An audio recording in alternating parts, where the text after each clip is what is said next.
Ladies and gentlemen, we interrupt your regularly scheduled programming to bring you this special bulletin.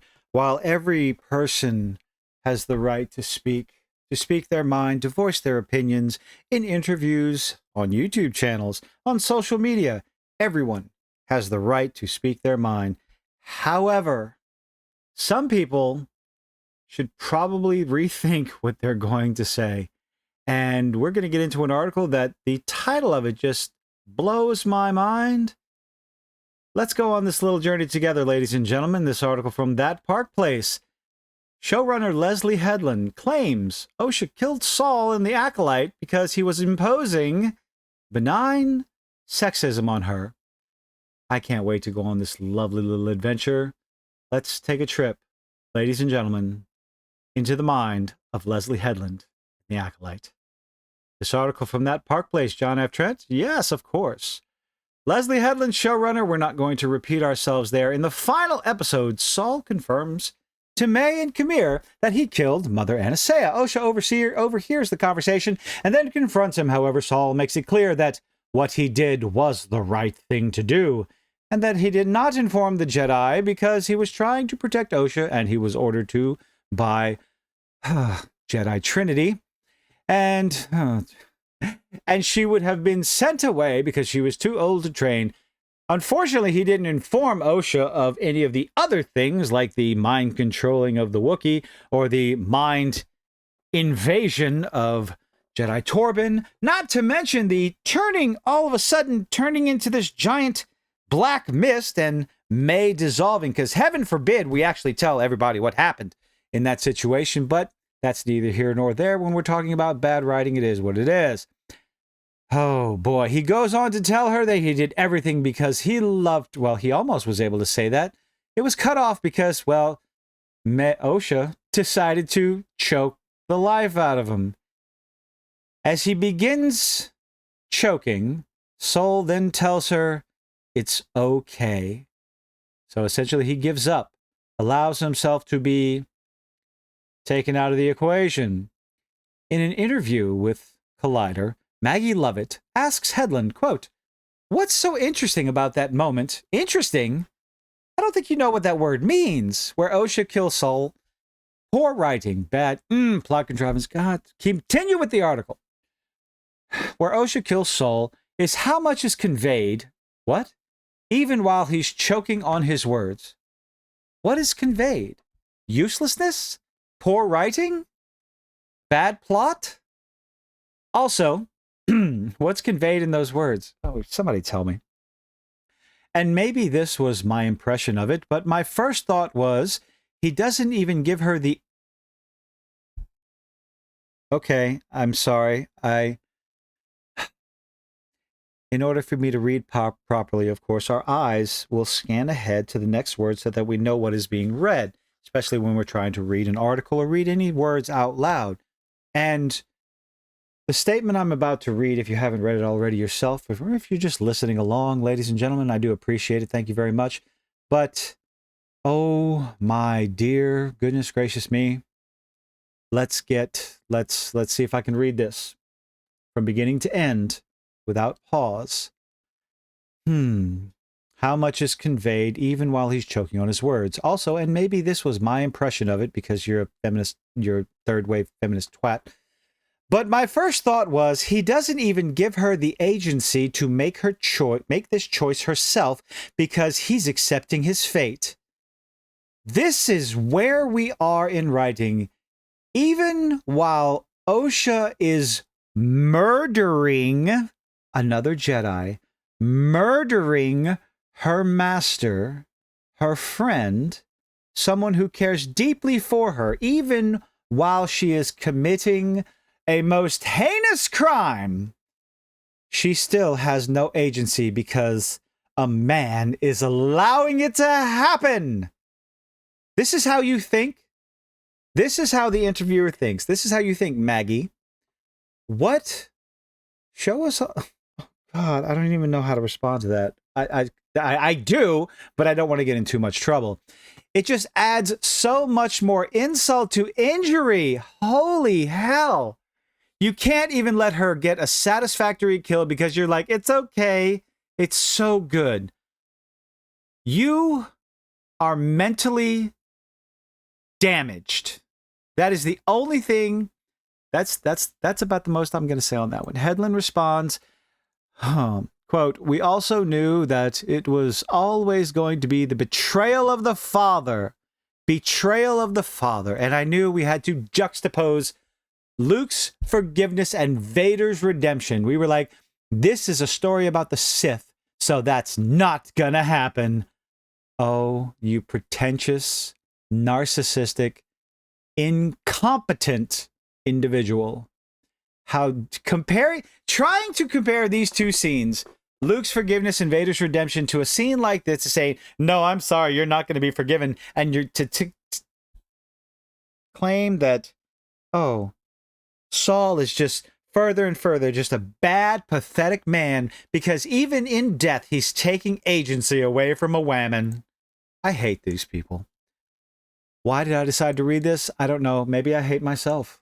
Let's keep going. She then affirmed Lovett's comment. You're absolutely right. Of course she's right, because the Force is female, because we have to go in this direction. Why can't you just commit to writing a good story instead of some ideological drivel that's just hitting everyone, or trying to hit everyone over the head?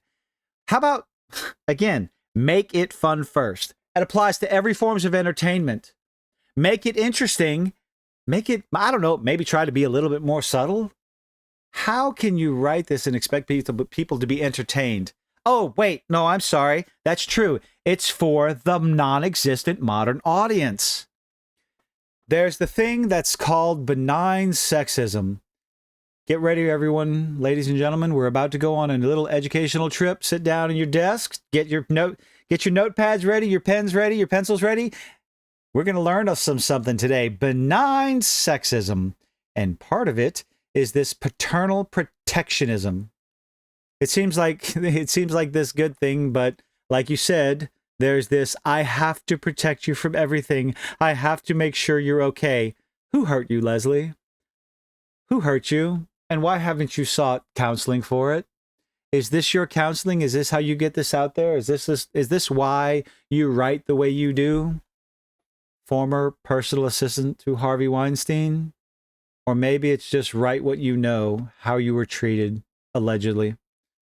I have to tell you what track to get on, and then once you're on that track, I need to support you. Having a strong, supportive father figure, why is that a bad thing? Someone who's there to guide you, someone who's there to support you. Why is this being portrayed as such an evil, vile, naughty thing? Okay. Let's continue with the article. I don't want to get sidetracked. Ultimately, what happens is, again, this is a father-daughter relationship. Yes, we know. We know this. Something you probably seem to have never had. As women evolve in their lives and develop their own personalities separate from their fathers, at some point they have to reject that protectionism by murdering them with a Force choke, because that's what you gotta do. Heaven forbid we're not going to reveal the entire truth to our child or someone we see as a child and allow them to just murder us because we feel so guilty trying to... Okay. What happened? Headland continued, again, I'm so proud of it. Okay. Destroying the patriarchy, taking down the strong male figure, the strong father figure. I'm so proud of it. Am I grasping too much here? Am I being hyperbolic? Am I reaching too far with my conclusion? Please let me know. Thank you for making it this far. Although, oh my goodness. Let's get back on track. I have so many favorite moments in the show. I have none.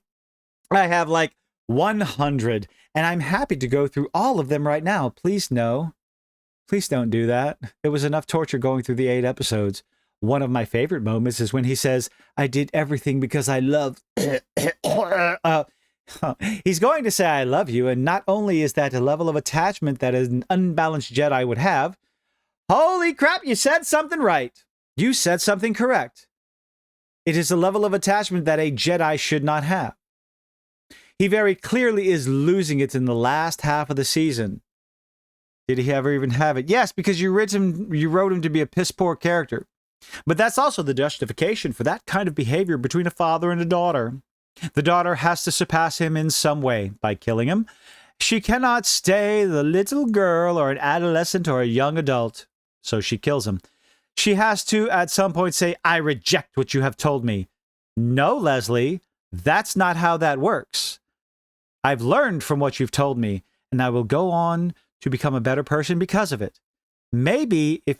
Okay, no, don't make assumptions like that. It is what it is, right? What you know, Leslie, and I guess that's what you know. Okay.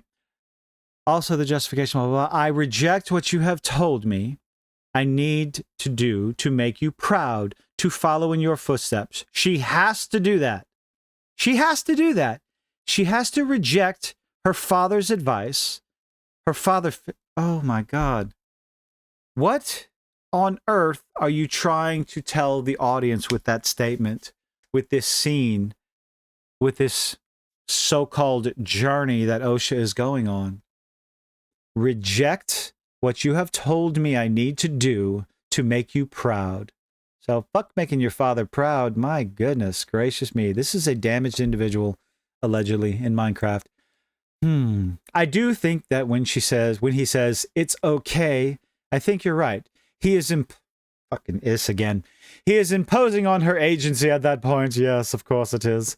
No, he's accepting his fate. But what do we know? We're just the people watching the nonsense garbage pile of drivel that you're putting out there in Star Wars. But I do think in a weird way, she needed it. Oh, she needed his acceptance, not his approval, but his acceptance of his fate, I think.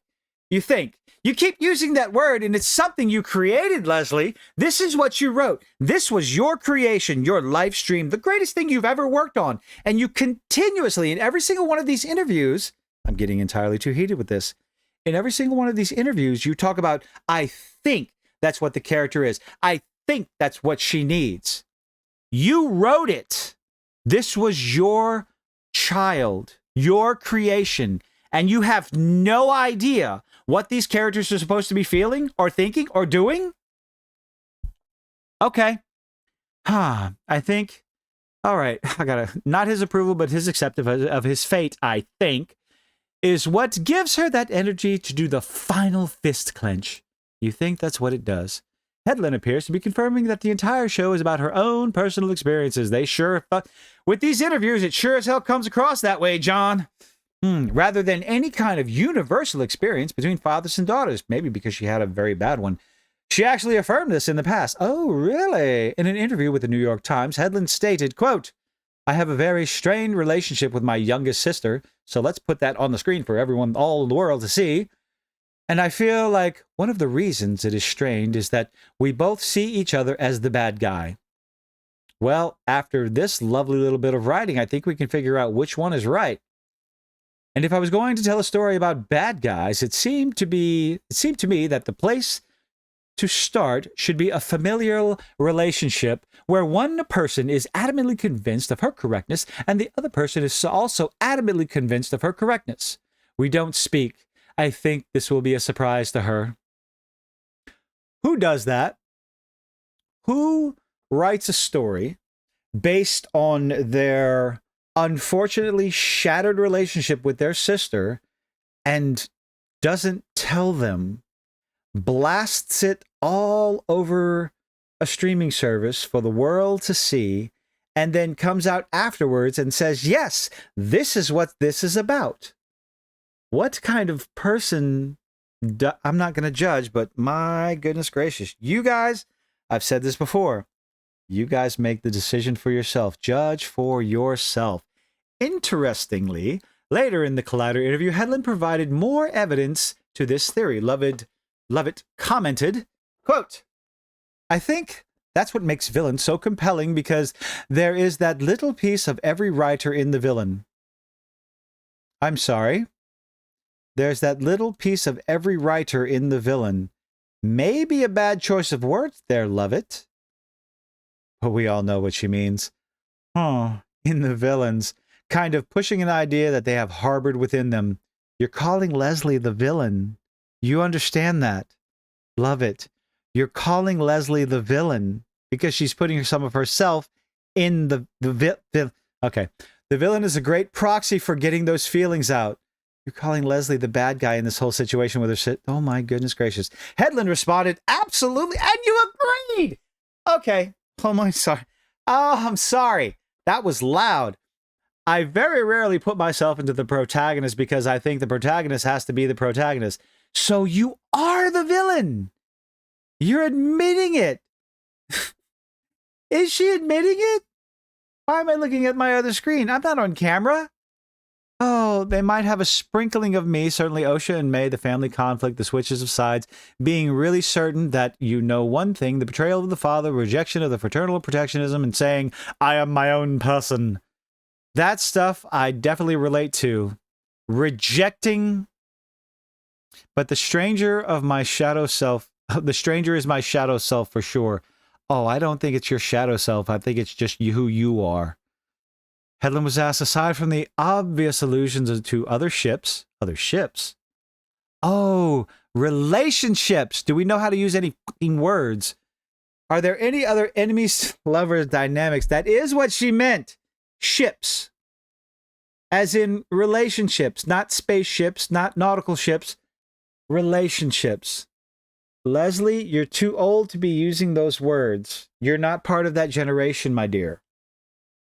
Are there any other enemies to lover dynamics that informed the decisions you were making as you were playing with these two characters? She replied, oh no, that's the, okay, that wasn't Headland that said that. That was the Collider interviewer. Okay, so you're an interviewer for a supposedly professional website and you're going to use, no, okay.